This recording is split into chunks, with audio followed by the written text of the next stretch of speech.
Let's get into Craig's question. He says, my question is regarding mood and mental health. When I hit a point in my training block where I'm overreaching, and these are his words, it's important to point out, where I'm overreaching, my overall mental health spirals and I become very irritable and potentially depressed. I eat when I'm hungry and nap when I feel I need it. I follow and so those are interesting things I think that we'll come back to, that statement there. I follow a mid-volume sweet spot base plan and I strength train 3 times per week. So that's actually quite a lot of work, especially when you talk about like that's a lot of work for a cyclist, but that's a lot of work, a huge amount of work for an average individual, even like an average active fit going or like gym going individual. That's a lot. Craig says, are there strategies to avoid this change in mood or am I just weak? Craig, I want to give you a hug first of all. You're not just weak. That's like, but boy, the whole thing of like, you just need to train hard. You need to, smash yourself into the ground with every workout. That's the sort of mentality. And that's what it creates, is that we then think that we're weak because we're following a mid-volume plan and we're strength training 3 times a week. Like we should not feel that at all. So that's the first thing. Internet hug to you, Craig. You're not soft. Can we talk, let's break this down like step by step.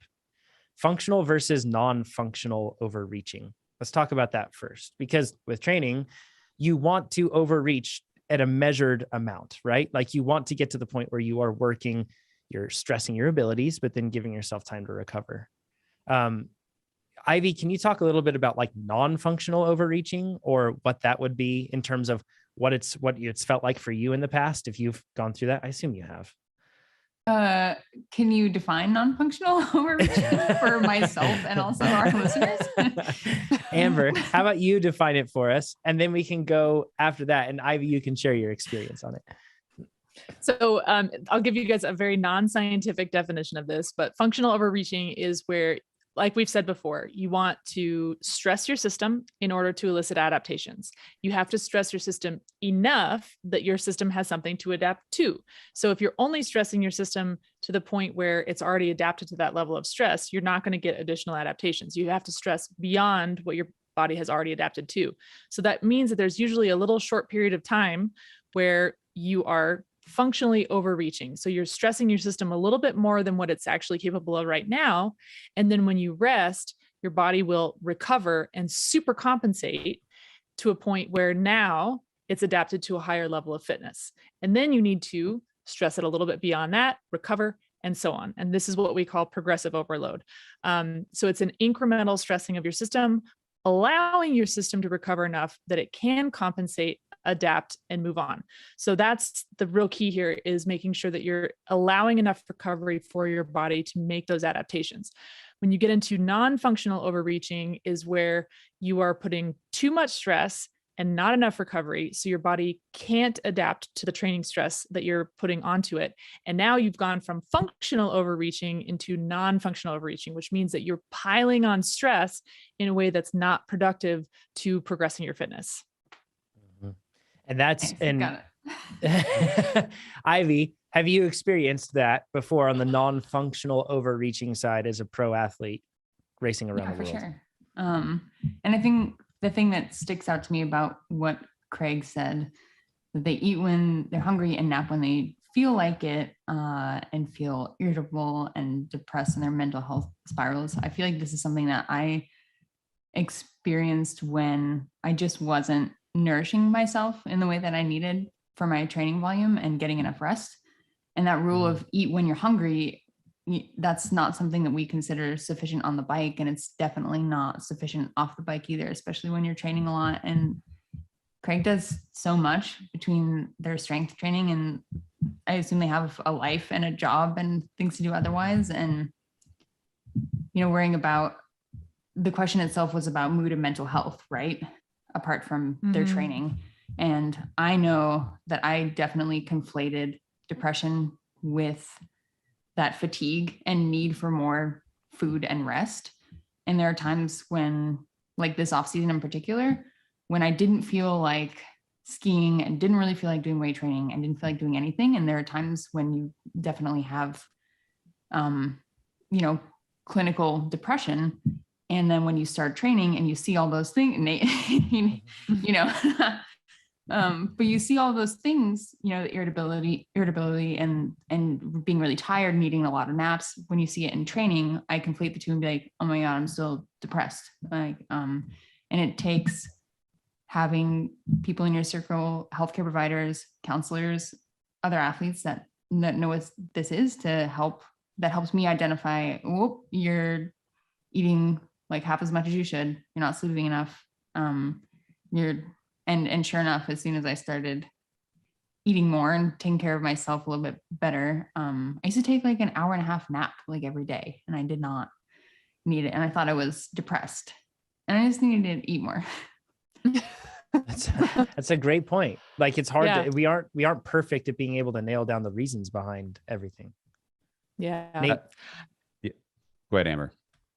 Oh, I was just going to say, I want to second something that Ivy said there, which is sometimes when you're in heavy training, and heavy training is relative, right? So doesn't matter what volume plan you're on. If you are feeling that training stress, it could be heavy training for you. Sometimes those body signals don't come across the way that they normally do when you're not in heavy training. And I can give an example.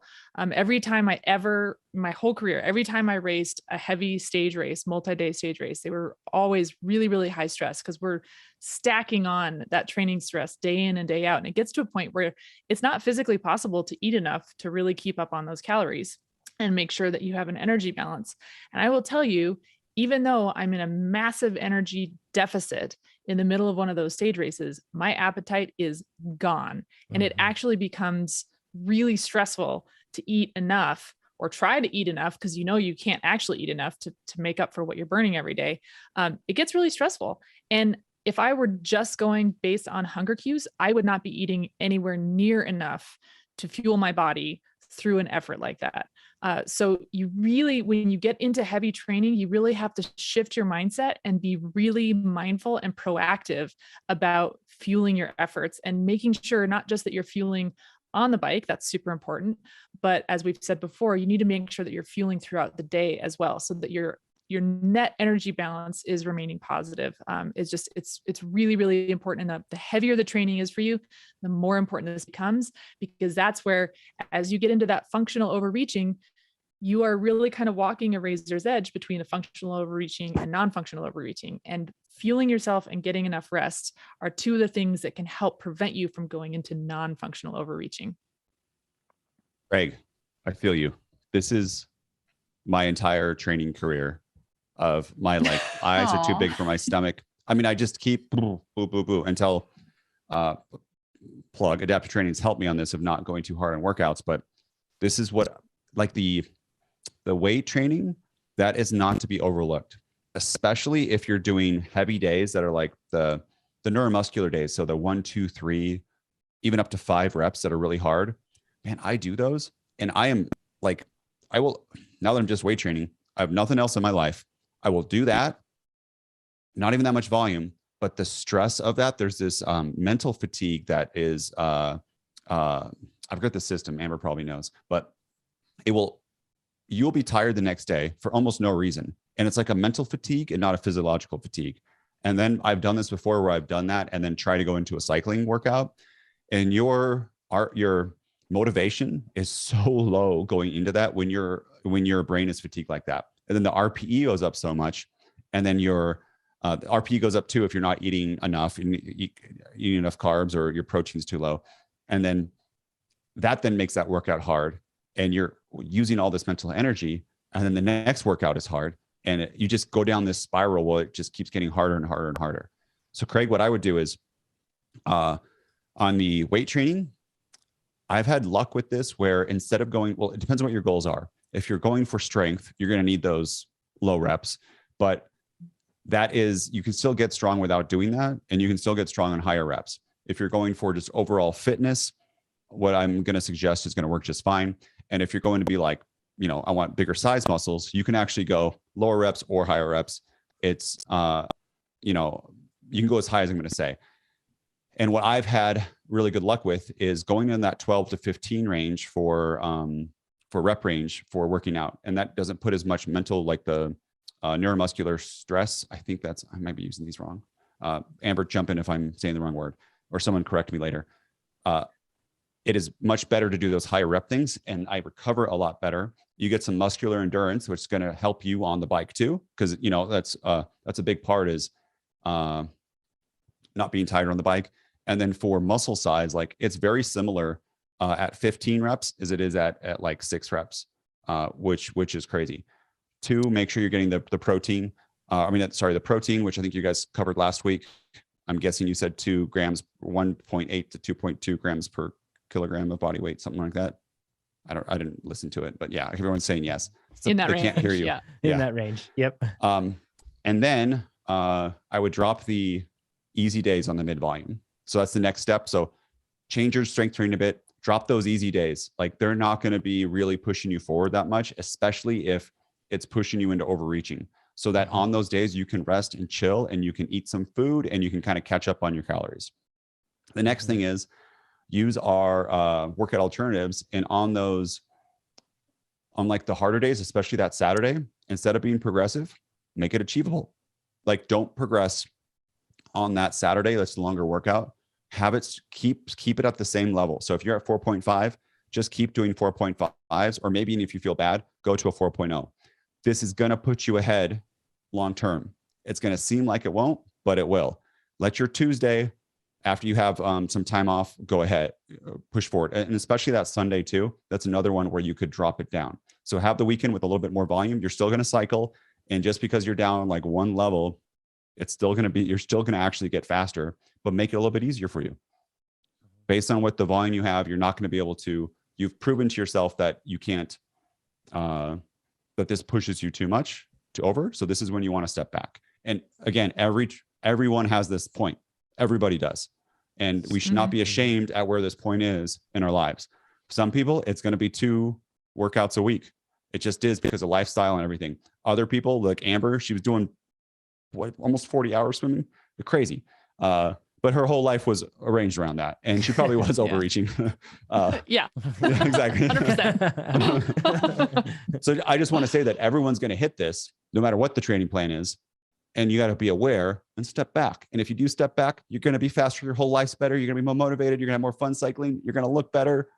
But it's really hard to do. I fall in this trap over and over and over again. So that's why I'm saying it. Yeah. I think it's worth just jumping in and talking about one way of like, how do you tell if you're functionally overreaching or non-functionally overreaching? Like, what are the differences there?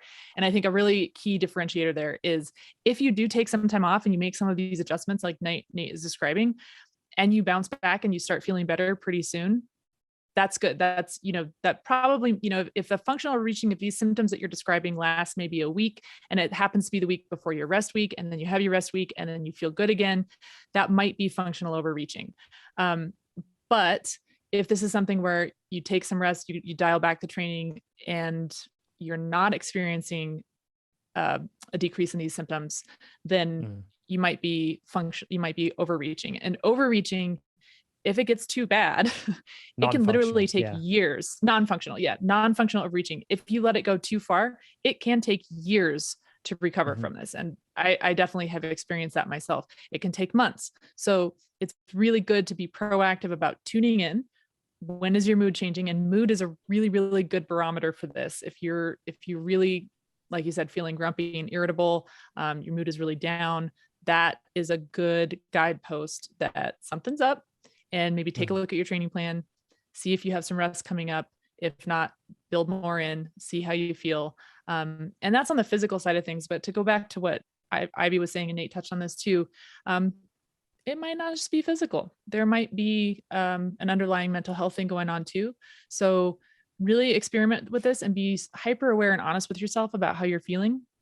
The two will definitely, the two, like your training and your mental health will definitely influence each other. So it might be really hard to tease them out exactly, but it's worth looking into getting some extra support if you feel like that would help.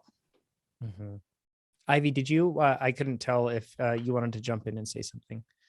Oh, Amber was saying that it could take years or months to recover that. And I was just going to ad lib, if you don't quit bike racing first or riding first. It can push you that far. Yeah. So I want to Yeah. recap a few things here.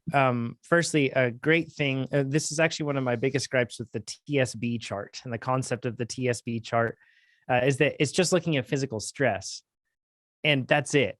And Mhm. the difference between functional overreaching and non-functional overreaching, in almost every conversation I've talked or I've heard discussed and been a part of, it's almost always talking about training volume. Too much training volume or too little training volume, and that's the difference between it. But there are so many other factors that affect this. Like Nate and Yeah. Amber and Ivy have both mentioned, it could be a particularly stressful time in your life. And as a result, you need to train less because you have more stress coming into your life, and you need to be able to sustain and be able to handle and process that stress, right? So if you're just dosing your life with physical stress from whether it's training on the bike or training in the gym, whatever else it's doing, and then you have more stress coming in, your, I guess, training stress balance would be off, but the chart wouldn't tell you that. Chart would tell you you're fine. If you look at past history, you may have been able to do it before. So you might feel like I'm fine. But like Nate said, you'll always find that point, and that point is flexible. It will change from time to time. There may be a point in the future where you can handle way more than what you're doing now. There may be a point where you can handle less. And the same thing goes for the past. But, and this is a key point that Ivy pointed out. Yes, it's extremely important to listen to your body, but it's also extremely important to know that you may not be the best person to diagnose what's going on fully. And that's where having support people around you and professionals can really help you ride this balance in life, not just in training, but in life, of functional versus non-functional overreaching. Super important stuff. Really good tips, Ivy, on building a circle around you of different perspectives to help with that. For me too, it was a third therapist. I'm sorry. Oh, no, Go go ahead. ahead. I'll say for me, it was a third therapist that was like, right away, she's like, hey, you're depressed. You should start this. And I was like, really? She's like, yeah. I'm like, I don't think I am. And then she gave me the Wellbutrin, and then I was like, okay, this thing's dope. I feel so much better. And two, Ivy, we should like have a metric of like tracking like our forum stress of like typing in there, because that should be added into your training plan based on like who posts what on that day and what happens. That's a brilliant idea. At the top of the forum, we should have a training stress chart, or not just a stress chart. And if people are like overly mean in the forum, because that happens at times, we turn everyone's workouts down. If they can see, over the whole thing, we just are like, do everyone's training stress a little bit too high right now. Everyone future API integrations right there, by the way. That's interesting. Yeah, but, we detect your tone in the forum. Yeah. Sorry, John. And then we then know, hey, you're a little hangry right now. You're getting a little too much. Let's. This is not constructive debate. This is getting personal. Therefore, you are a little irritable, and we need to exactly bring you back. But if we had like a chart that would be like, it's too high, then everybody could be like, you know what? I'm not going to be mean on the forum today. The stress input from the forum is really high. I'm going to be nicer today. So that would what if this was a package you could get where as a partner, you could pay more. And if you wanted to dial back your partner's training volume, you could, or you could schedule rest weeks based on days that like you want to go do something. Someone goes, hey, actually, we need to go to Costco that day. Let's not have the 5-hour ride in the morning. Let's do a 30-minute ride. I'm thinking of Keegan and Sophia, and how that would be an absolute war zone with those two. Keegan would turn it up, be like, Sophia needs more. Let's go.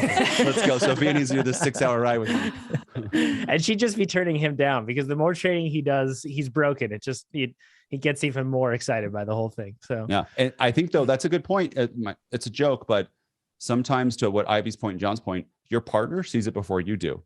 You don't think you're, when you get irritable like this, when it first comes in, you are certain that your partner is doing something wrong, right? And it's not you. Work like that. It's everyone else.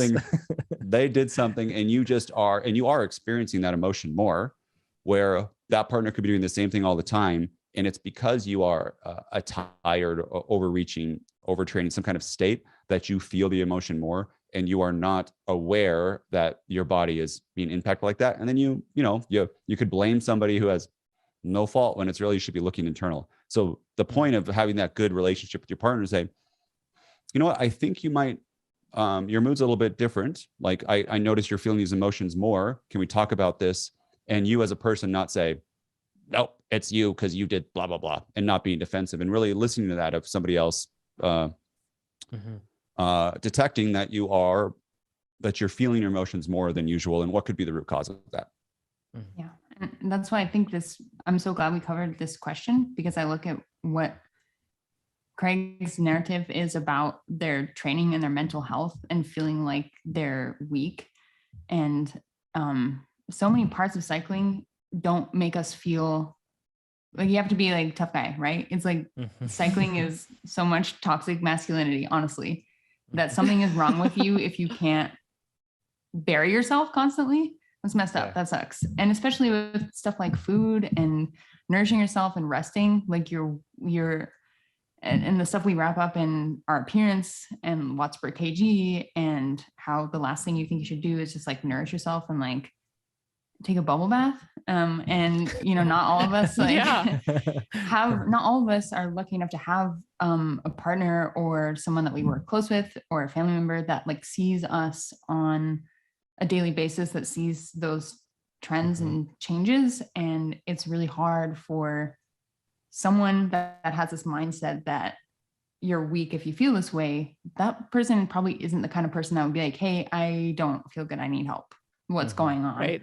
And so and that's like super hard to decide to do, and to know how to speak to it and to tell someone the full scope of everything that you're doing, especially someone that's not a cyclist or not a competitive athlete. You try to go to your regular primary care doctor and be like, this is what I deal with on a daily basis, and for them to really, really understand. So it'll take some work to find someone that can look at the full scope of what you're doing and what you're eating and how much you're resting and what your life looks like to really help you. But I urge you to do it. To quote, forgetting Sarah Marshall, sometimes the best thing to do is to just do less. Don't do nothing. Don't think. But I think that this is a great example of where sometimes the best way to, look, like, let's return to an assumed goal of everybody with cycling is to improve yourself in one way or another. For some people, that's just achieving more balance and mental health, because that's what the bike gives you. For some people, it's getting faster, whatever it might be.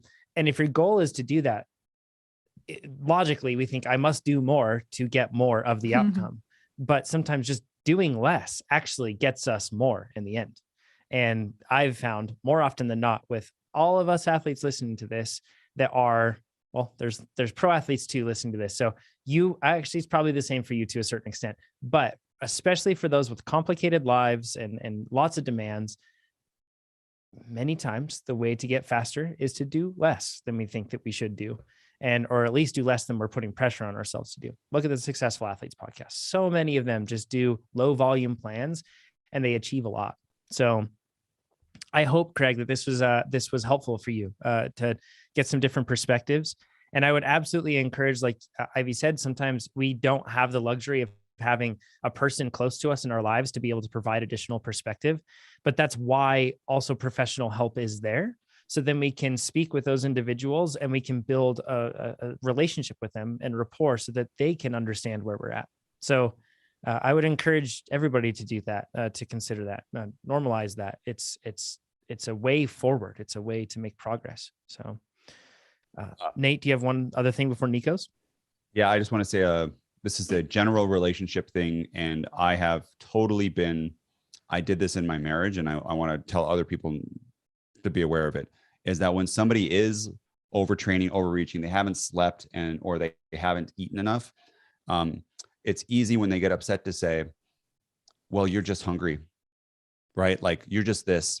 And what that does is that invalidates their feelings. And I did that as a husband. I would be like, you don't really feel that, you're just hungry, and let's get you some food to fix this. And I've seen that all the time. I've seen that parents do that with kids. You're just tired. Your emotions don't matter.